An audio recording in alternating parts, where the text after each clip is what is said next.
Retro Hangover supported via Patreon by listeners like you. We would especially like to thank patrons Lyle McKarns, Ashton Ruby, Randall Quiggle, Tony G, Studstill Smash the Milkman, Katie Quigg, Paul Romalho, Raging Demon, JC, Meagan Caruso, MaskedKeaton, Andrew Liguori, Ozzy Garcia, The Retro Vixen, Adam from The Good, the Bad, and the Backlog, Thunderdome Gaming Society, Dischimera, Jenny E, Rick Firestone, ParallaxPuddles, Keith Gasper, Dave Jackson, Eric Gess, Kayla Jackson, Nomad from the Retro Wildlands Podcast, and Ashevent.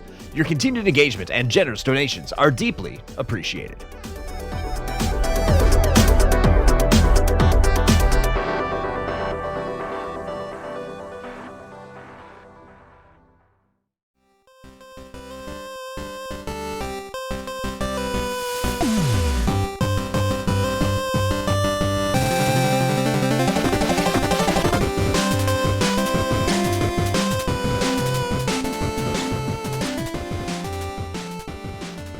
Welcome to The Flight, a consumable curation of champions and catastrophes that is considerate of your chronometer. Welcome back to another edition of The Flight. I'm having a feeling this is going to be quite masterful. The bass is going to be powerful, and you're probably going to forget about it if you weren't in, the UK, Europe, or Brazil.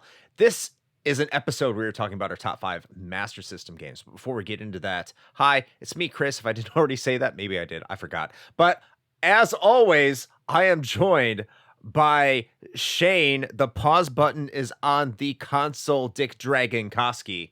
How are you doing, Shane? I was going to say this evening, but it doesn't really matter because time is nebulous on a podcast. That is true. They could be listening to this at any time. That's true. Yeah, it's like the audio equivalent of bagel bites. Trash? I mean, yeah, sure. I was gonna say that when pizza's on a bagel, you can have pizza anytime, but I mean, I guess garbage also works. Yeah. I mean, I can have pizza anytime because it's right around the corner. So I don't know. I got into a discussion on a Discord. Well, I wasn't in the discussion. They were having a discussion what's better, pizza rolls or bagel bites. And you know what? I don't like either of them. There's my hot take for the week. Oh, I mean, between the two, definitely pizza rolls.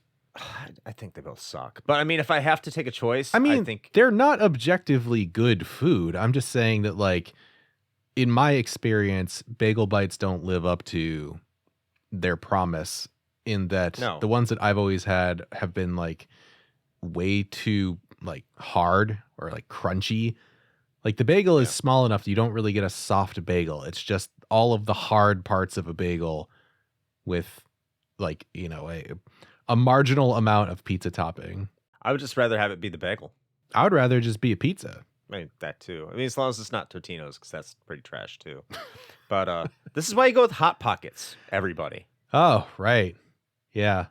That's so you can make sure that you maximize the amount of frozen part that's in the middle when the ends are just molten lava. Never had that problem. I've consistently had that problem. To be fair, though, I haven't had a Hot Pocket in quite a long time. I don't know if my stomach would appreciate that much these days, but we are on to talk about the Sega Master System. We are, despite the last 5 minutes. We hope you're hungry or thirsty or whatever the fuck you're doing right now. I mean, it is your life. Enjoy it with your pizza rolls or bagel bites or Sega Master System. And we're going to be giving our top 5 games on the Sega Master System. And of all of our patrons, we have patrons in Australia. We have patrons in Brazil. We have patrons in the UK and throughout Europe. We have one in Finland. But amazingly, the patron that suggested this lives in the United States. And that is Thunderdome Gaming Society suggested this topic for you all this week, which is shocking to me. Thank you, Thunderdome Gaming Society, first and foremost, for the topic and being a patron. I did not expect it to come from the US of A, a topic like this, but I'm excited to cover it. Yeah. The rest of the world is slacking. Like, Brazil, what are you even doing? This was like your one thing. This was your topic. I'll just wait for the angry responses in the Patron channel and Discord. It's fine.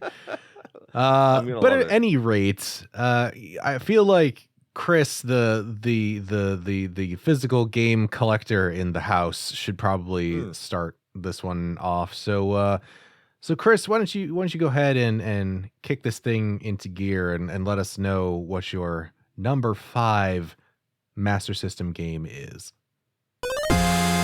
Number 5. My number 5 Master System game is R-Type. It was really tough to get to my number 5 because there's a lot of games I think could go here. But I think R-Type, it's a really solid effort that you do see on the Master System. Is it the best console port out there? No. I mean, this is the Master System. You could say that a lot about NES games as well. But R-Type is really one of those complete packages. In fact, at the time it was released, the PC Engine had to break R-Type into 2 parts because it was such a big game. But they still managed to put the entirety of R-Type on one cartridge, like the entire time. I think it has some FN synth on top of it. And I need to go back. I also believe that this port was developed by Compile, which would explain the quality. It's just an incredibly fun game. It's a little bit slower. It's still like hard as balls, but it's far more manageable than what you'll get on the arcade port, of course, arcade version. And definitely more than like the TurboGrafx / PC Engine version. It's, slightly easier, as you would expect from a slower console. But R-Type, and who doesn't like R-Type if you've played it? It's a great shooter. It's a classic shooter. I can understand if you hate it because it's going to kick your ass. But aside from that, that's my number 5. R-Type is a great game for the Sega Master System, and you should check it out. All right. Well, starting my list is one that probably is higher on most other people's lists, but then again, these are our personal takes, and sometimes personal attachment and or nostalgia trumps objective quality. So there you go. Agree. I'm just setting up expectations for the rest of this episode. But mine's going to be Space Harrier, actually. It's a good port. It is. And but you know what? It's a good ass game. It's not one that I played on the Master System back in the day when I actually had a Master System, because in hindsight, and I've talked about this before on the show, I kind of feel like I somehow got shorted as far as the Master System library is concerned, because the games that I actually did have for it were mostly not great. So there's that. We're not going to be seeing Rocky on this list. Is that what you're saying? Yeah, no. I couldn't bring myself to put Rocky for the Sega Master System on any top list, frankly.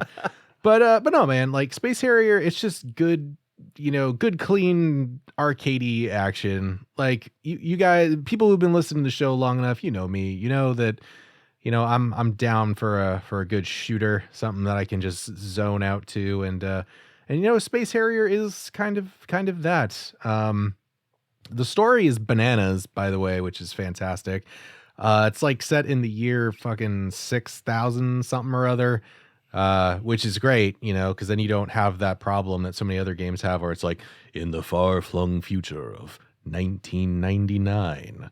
Crystallis. Yeah. So, but you're a superhuman dude from Earth with psychic powers somehow that ends up on this completely different planet, and you meet like a dragon and you save the world, I guess. But you know what? That doesn't matter, because you just pew the shit out of literally everything that flies at you. And it feels a little bit like Afterburner, I guess, just in sort of the perspective that you take, in that it's sort of like a behind, the back third person kind of a deal, and you're just sort of flying forward into the screen. But yeah, not much more to say on it. I think, if you're familiar with the Master System, you probably know Space Harrier. So, the hell am I telling you for? It's a good game. That's why it's on my list. Number 4. All right, my number 4 is something I'm going to get into in a second, but I have to point out to all you listening, for Space Harrier, just to comment on Shane's pick here, it has the exact same patterns in the Master System game as what you would get in the arcade. So it's actually a really good way to practice before taking on the big boy. So that's what makes it a really good port. There you go. Now, to my number 4. Shane probably has this on his list because we've talked about this game in the past, and I would be interested to know where it's on his list. But my number 4 is Gangster Town because it's just a fun game. Now, I understand a lot of you listening to this probably won't be able to play this because this is a light gun game, and you do need a CRT in order to play this game. But I really feel like the Sega Light phaser that comes with the system is better than Nintendo's light gun, Nintendo's Zapper. It's just more accurate. It's the trigger is a lot easier to manage. It feels more responsive than the Nintendo Zapper. And Gangster Town is one of those games that it really feels like a good arcade light gun game. Just gallery shooter with a little bit more to it than that. And the whole entire mob motif, the way the graphics look, the way the design is, the overall balance and difficulty. Yes, it can get hard because it's designed after what arcade games are. That's the expectation, but it doesn't really throw you any weird sort of curveballs. It's pretty straightforward in what it expects from you, and it's just something that's a lot of fun. And that's why other games that I don't have on my list, like Sonic the Hedgehog, which also is a good game for the Master System, it's more fun. It delivers a more raw, fun experience that I don't even think that you can find on the NES from a light gun game. I think this is better than any light gun game on the Nintendo Entertainment System. So if you have the capability in order to play this, go check out Gangster Town. It's a fantastic game. All right. Well, my number 4 is deviating a little bit from what we've talked about so far, and that is mostly because it's a platformer and a damn good one, I might add, but it is Land of Illusion, starring Mickey Mouse. Also a good game, yeah. Yeah, so I almost put Castle of Illusion here, mostly just because, that's the one that really got a lot of the good remake treatment, and so that's probably the one that folks are more familiar with. There are 3 in total for the Master System as far as like Mickey Mouse platformers go. And if I recall correctly, I think Land of Illusion it's the Empire Strikes Back of the 3 in that it sits right in the middle as far as releases are concerned. However, from a plot perspective, it's completely not related to the other 2 games whatsoever. So it's not like you have to play the others to know what's going on or anything. But in a lot of folks' opinions, Land of Illusion is actually the best of the 3, even though it wasn't the last one. Now, in a lot of cases with, subsequent releases like this, you'd think that the final one is really the one where they refine the formula really, really well, take lessons from previous releases and refine, blah, blah, blah. And, not to say that didn't happen, but for a lot of people, Land of Illusion was kind of the peak of the 3. And I would tend to agree. But it's a really solid platformer. It's a lot of fun. It's very visually pleasing. And if you were somebody who didn't have a Nintendo, and so you weren't in on that sweet Mario platforming action, Mickey Mouse and actually the Donald Duck ones, I didn't include that in my list, but those were also pretty solid. But they were more than acceptable alternatives to get your platforming fix. And so that is why it lands at my number 4. And not an uncommon take for all of you people that might be interested in checking out the Sega Master System. Castle of Illusion for the Master System is considered by some to be better than the Genesis version. Mm-hmm. So, like, these Mickey Mouse games on the Master System are definitely worth checking out. Number 3. To my number 3 is Fantasy Zone.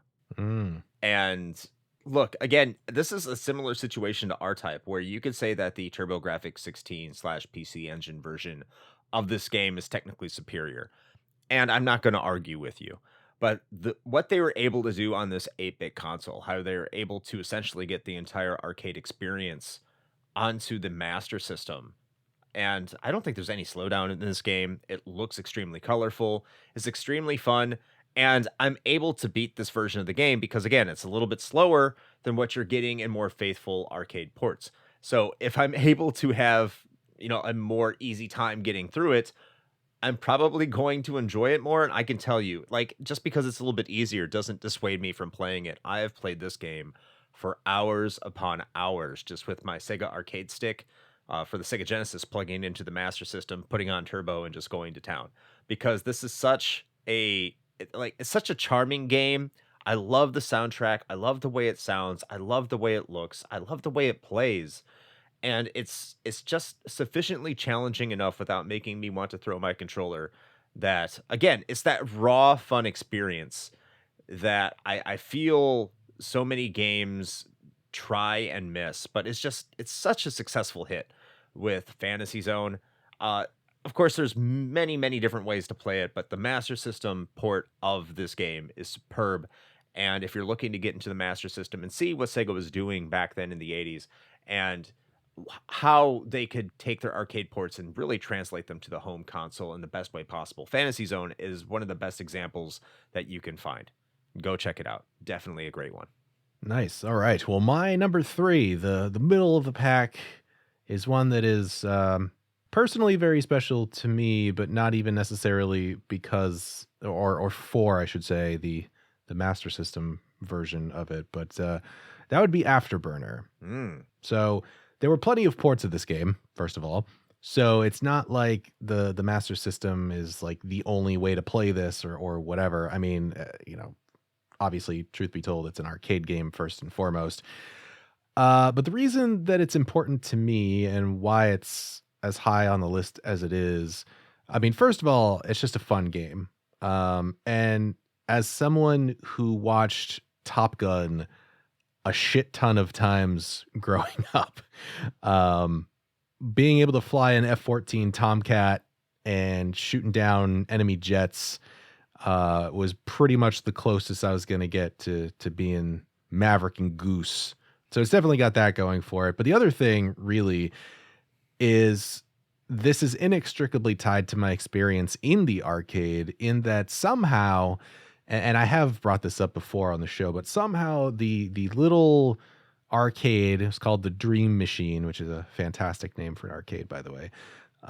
It's casting. In my little hometown up in Maine, had the deluxe version of the Afterburner cabinet. So it wasn't the stand-up cabinet. It was actually the enclosed one where you sat inside of it like a cockpit, and it rolled up and down and back and forth and had like the stereo sound, and it was so fucking cool. Like, I would go to the arcade and play almost exclusively that with the quarters that I had, just because of how cool it was to just like sit in there and feel like you were actually flying a jet. So in sort of a tangential roundabout way, the Master System, I guess, gets some of my personal praise for that, because I did own a copy for my Master System so that I could play it at home when I was not at the arcade. The experience obviously was nowhere near the same as sitting in a simulated cockpit, but it was still really cool to be able to play essentially the same exact game, but sitting on the floor in my living room. So yeah, that's why Afterburner is my number 3 spot. That rolling cockpit, by the way, is so badass. It's I love so it. cool. I'm not even gonna lie. Amazing. If I could find one of those, I would probably spend an irresponsible amount of money for it. Hey, there you go. Bro deals. Just let us know here. We have a channel on our Discord now for it. So just go there and say, hey, Shane, tag him, and he will throw money your way. Just ridiculous amounts. You probably won't even question it. Yeah, nope, not at all. Number 2. Let me get to my number 2. This one's going to be really brief because I talked about it on the Metroidvanias that aren't Vanias, and that is Wonder Boy: The Dragon's Trap. I think you've heard I think this is a phenomenal game. And you don't even need to own the Master System in order to play this game on anywhere because it's on modern consoles with the remake, which also comes with the graphical upgrade, if you want to call it that, which I do think the graphical upgrade looks brilliant. But yeah, you can play the Master System game via that. So it's a wonderful game. It's a fantastic Metroidvania, I guess, technically. And well, I called it one, so I have to stand by it. It is. So there's that. But I really do feel like this is the version of Castlevania 3 that should have been. I think it's a better game than Castlevania 3. Maybe that's a hot take. But it's a game that even if you're not looking to get into the Master System, you should at least take a look at it if you're interested in the 8-bit era of video games. It really stands above a lot of the competition. So, yeah, once again, Wonder Boy the Dragon's Trap. I've already endorsed it. You don't need to hear more from me about this one. All right. Short and sweet. I like it. Well, my number 2, you have also already heard about, but that's because Chris mentioned it earlier in this episode. And that is Gangster Town. Yes, I unironically thought about putting this as my number 1 for a little bit, but I couldn't bring myself quite to go that far. But it is at number 2. Is that a measurement of its objective quality as a game? Hell no. No, it is not. Is it a bad game? No. Is it great? Also no. But you know what? It's fun. And it's one of the games, besides Afterburner, that I did own for my Sega Master System that I actually went back to over and over because I just enjoyed playing it. There were some where I had it and I played it and I was just like, well, I'm just playing this because that's all I have. But boy, I don't know if I'm enjoying myself. But Gangster Town is a hell of a lot of fun. And for some reason, I don't even know, is some yard sale magic or some shit. I don't know how we ended up getting a Master System with a light gun, but not like any of the decent games for a Master System. I don't know how that worked out, but it happened. And so sitting down with my light gun and our big ass CRT and just blasting, 1920s era gangsters in what I can only imagine is probably New York or Chicago. Yeah, that's a good point. Could be Chicago. But yeah, it's a lot of fun. It's pretty straightforward. It knows what it is. It's a damn sight better than Duck Hunt. I'll say that for sure. Yes. But yeah, like if you can manage to get this to work, because as with all light gun games, they don't work with modern LCD screens. So if you've got a CRT and you can play some Gangster Town, then you could do a lot worse as far as gallery shooters go. So yeah, that's my number 2. Number 1. All right, time for my number 1. I think this is a game that everyone sees coming. I think Shane agrees with me on this one. I think we all know what this game is. Mm-hmm. And it's the most notable game on the Master System. Everyone, I think, knows about it. It's Altered Beast. Oh, hell yeah. Let's get that beast action. That should have been on the other episode with gaming disappointments, because that game looked cool as fuck. And spoilers, the Master it's not. System version is fucking terrible. No, it is not Altered Beast. So I think we know which one this is, Shane. So because you suggested this, let's do a little countdown. And I'm because I'm betting we're both betting it's the same one. Mm-hmm. Let's do this. So 3, 2, 1. It's Phantasy Star. Star. Okay. Yeah, I figured. Yeah. There was no point in us taking turns on this because I knew we were going to pick the same thing. Yeah. Is it? We made an entire episode, 2-parter, by the way, that you should definitely go check out. But I'll just summarize it. It's probably the best 8-bit RPG of the era. Mm-hmm. I understand you'll need graph paper to actually play it on a Master System. True. So definitely get the Sega Ages version on your Nintendo Switch, because that is fantastic. It is. It's just a really good game. It's solid. It looks really good. It flows well. I won't say it's flawless, because it definitely has its own sets of issues, I think.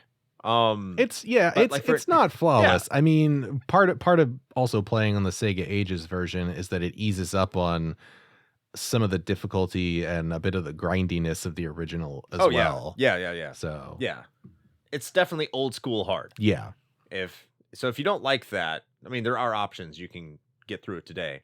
You're not going to have that if you play this on a Master System cartridge, shockingly.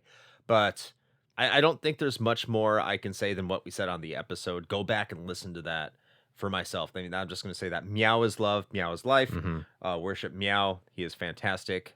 And that's what I have to say about that. But Shane, because you were supposed to close this one out, being second here, give some closing thoughts on the #1 Master System game that is Phantasy Star. Yeah, man. I mean, yeah, like you said, we said pretty much everything that we needed to say in the episode, but to kind of summarize here, I mean, this was created sort of as a response to Final Fantasy, in a way. And I don't know if this might be a spicy take, and I don't know if I said this in the episode because it's been a minute since we did that one, but Phantasy Star is a better game than FF1.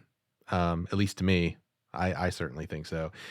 And, it achieved a lot of things that I didn't expect from this era of games. One being having a cast of characters that I actually cared about, that were likable, that were entertaining, that had distinct personalities.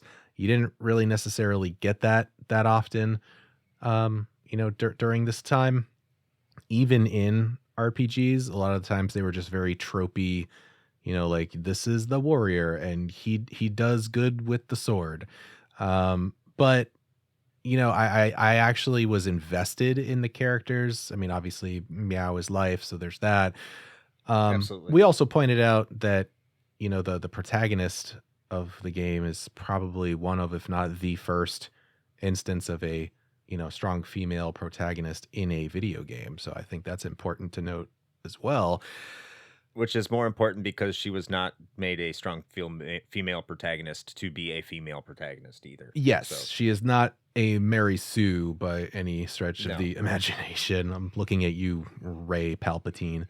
But anyway, yeah, and that, and honestly, the other thing that caught me way off guard, and I said this in the episode, but it was like the most pleasant surprise, was I actually had no idea that the dungeons in Phantasy Star were in a first person, like wizardry style, like Ultima style perspective. So I went into it thinking that it was just a pure, run of the mill, top down 8-bit RPG.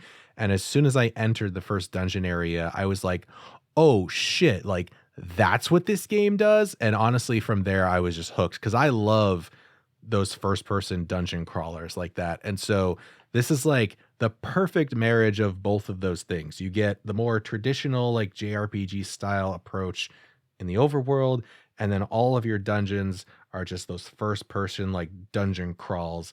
And I loved it. So I think it was doing a lot of things that were not, not expected and a little bit outside the box for the time.